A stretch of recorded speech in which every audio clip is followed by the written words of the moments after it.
اهلا بيكم. وصفتنا النهارده وصفة كيك سهلة وبسيطة، مكوناتها ان شاء الله متوفرة عندنا في البيت. يعني هنشوف الفيديو ونقوم نطبقها حالا. في الفيديو ده هعرفكم على كل اسرار نجاح الكيك، ازاي نسويها صح وازاي نطلع لونها فاتح تكون مستوية خطيرة. مش ممكن اوصف لكم ازاي كده بتدوب في البق حرفيا.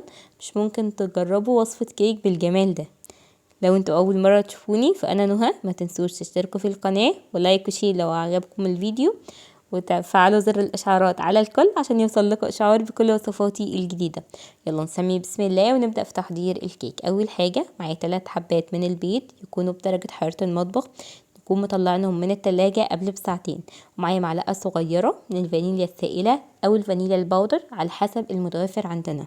حطيتهم كده مع بعض، ذرة ملح بسيطة جدا، ما نحاولش ان احنا نكتر الملح عشان طعمه ما يكونش ظاهر قوي معايا في الكيك. خفقتهم في الخلاط لمدة دقيقة، وبعد كده طفيت الخلاط. معايا كوبايتين من السكر، لو حابين تقللوا كمية السكر عن كده فكوبايتين الا ربع هيكونوا كافيين جدا، وما نحاولش نقلل عن كده علشان الكيكة هتكون عادبة معانا. هحط كده السكر مع البيض وكمان الفانيليا، هخفقهم مع بعض لمدة دقيقتين لحد ما الخليط بتاعي يكون ابيض شفاف بالشكل القمر ده.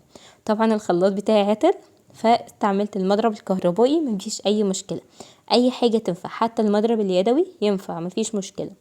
كمان معايا معلقتين كبار من الزبادي او الروب على حسب ما بتقولوا عليهم عندكم، بيدوا قوام خطير للكيكة وبيدوها طراوة ورطوبة حلوة جدا. بخفقها لمدة نص دقيقة بالمضرب او بالخلاط، وبعد كده بوقف المضرب. معايا كوباية الا ربع من الزيت النباتي، يفضل ان احنا نستعمل نوعية جيدة من الزيت عشان يطلع معانا الكيكة مظبوطة وكمان لونها فاتح. لمدة نص دقيقة وبعد كده بوقف المضرب على طول. كمان ممكن نستعمل المضرب اليدوي عادي جدا مفيش مشكلة. معايا كوباية ونص من اللبن، ممكن تستعملوا لبن رايب لو متوفر عندكم، بيدي كمان نتيجة افضل للكيك، بس انا كان عندي متوفر اللبن السائل فضفته. بخفق بس نص دقيقة وبوقف المضرب على طول بحيث ان المكونات كلها تتجانس مع بعض، وبعد كده المكونات السائلة بتكون جاهزة.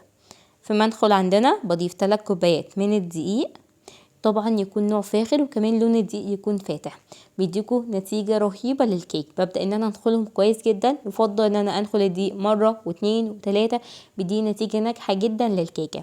معايا كوباية الا ربع من النشا او الكورن فلاور على حسب ما بتقولوا عليه، ومعايا معلقة ونص كبيرة من البيكنج باودر او باكت من الكيك شيف على حسب المتوفر عندكم استعملوه. انا دايما بستعمل كيك شيف في الكيك بيكون خطير.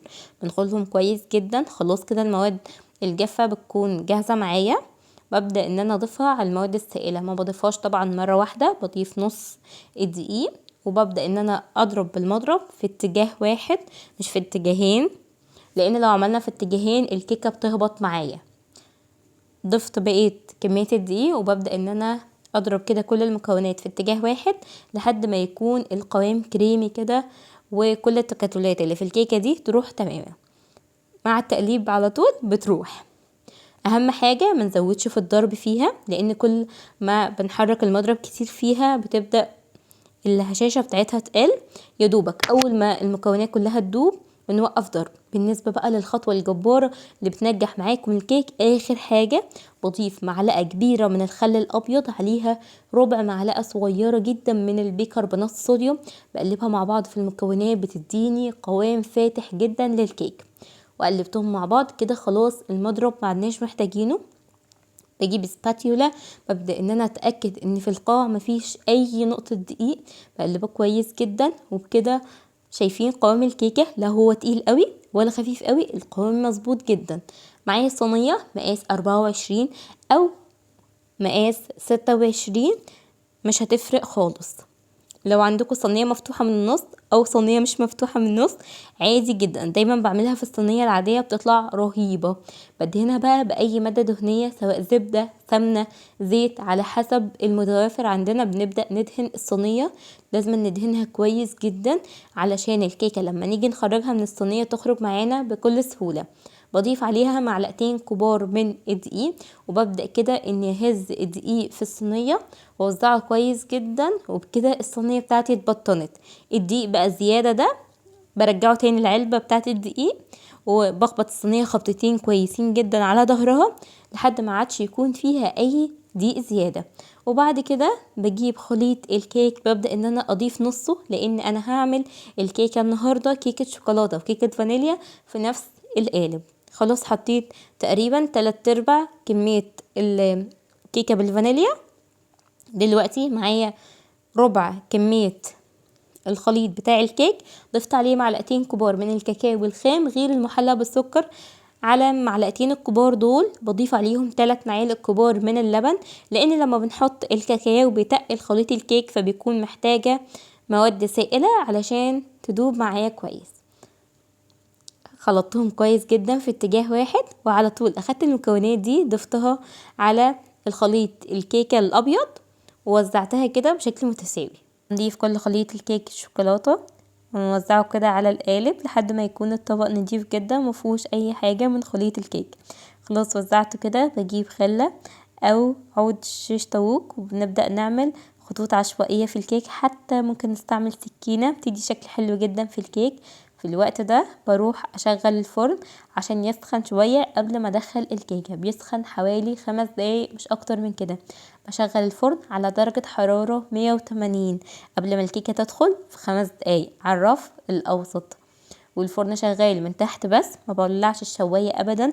الكيكة بتاخد حوالي 45 دقيقة. بعد كده اقدر ان انا افتح الفرن واختبرها بخلة او سكينة، لو طلعت نظيفة فالكيكة كده استوت، لو طلعت فيها اي عجين بهدي النار لدرجة حرارة 160، وبعد كده بسيبها لمدة 10 دقايق وارجع اختبرها تاني. لو السكينة طلعت نظيفة او الخلة طلعت نظيفة فالكيكة كده بتكون استوت. بطلعها من الفرن بسيبها لمدة 10 دقايق. بعد كده بجيب سباتيولا وببدأ ان انا اتأكد ان هي من الاطراف مش لازقة، وبعد كده بقدر ان انا اقلبها. لو سبتها اكتر من 10 دقايق في القالب ما بعرفش اقلبها كويس، كمان ممكن تلزق معاكم في القالب. شايفين القالب ما شاء الله نضيف ازاي بعد ما قلبتها؟ مفيش اي قطعة لازقة من الكيكة في القالب خالص. بسيبها تكون دافية وبعد كده اقدر ان انا اقطعها على حسب ما احب، قطع صغيرة او قطع كبيرة، ده طبعا بترجع لرغبتكم.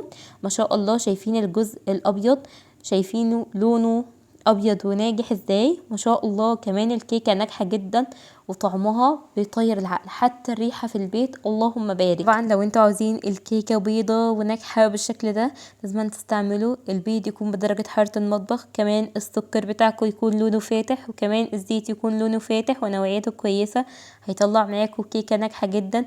وكمان لون الكيكة بتعتمد على البيكنج باودر اللي انتم مستعملينه. انا دايما بستعمل كيك شيف وبيكون خطير في الكيك طبعا.